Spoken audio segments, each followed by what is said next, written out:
Rema hari ini, Kisah Para Rasul 1 ayat 8. Tetapi kamu akan menerima kuasa kalau Roh Kudus turun ke atas kamu, dan kamu akan menjadi saksiku di Yerusalem dan di seluruh Yudea dan Samaria dan sampai ke ujung bumi.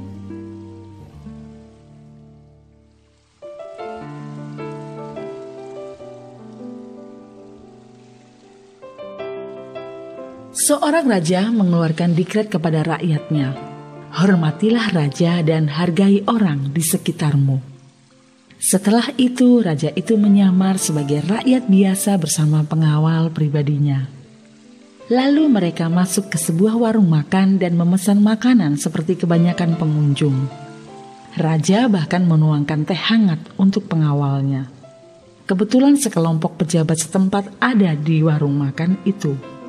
Dengan nada merendahkan, mereka bertanya kepada raja tersebut, "Tampaknya engkau orang asing di sini ya? Pasti engkau mata-mata musuh. Coba sebutkan dekret raja yang baru. Kalau engkau tidak tahu, aku akan penjarakan engkau." Pengawal raja sangat marah atas kekasaran mereka. Tetapi raja menenangkannya sambil menjawab, "Hormatilah raja dan hargai orang di sekitarmu." Kemudian ia mengacungkan lempengan emas kerajaan, simbol dari sang raja sendiri. Spontan semua orang yang ada di warung makan itu terkejut dan sujud menyembah sambil minta ampun. Seperti halnya sang raja yang sedang menyamar, yang tanpa simbol raja direndahkan dan dicurigai. Tetapi ketika ia menunjukkan simbol raja itu, semua rakyatnya bertekuk lutut menyembah dan siap melayaninya. Demikian juga dengan kita.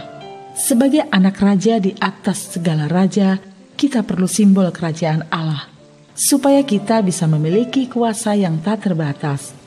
Tuhan pun sudah memberikan Roh Kudus kepada kita sebagai simbol kuasa.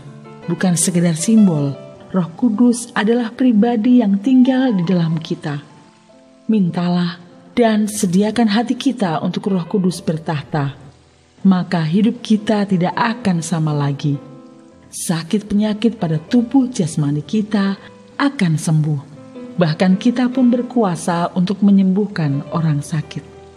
Berkat keuangan akan datang seperti mimpi. Kekalahan diganti kemenangan. Lebih dari itu semua, lewat hidup kita banyak jiwa datang pada Tuhan. Semuanya dimulai dari Roh Kudus yang bekerja mengaktifasi manusia roh kita.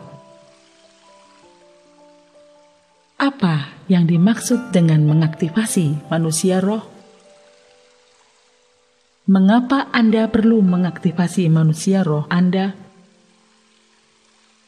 Bagaimana manusia roh Anda bisa diaktifasikan?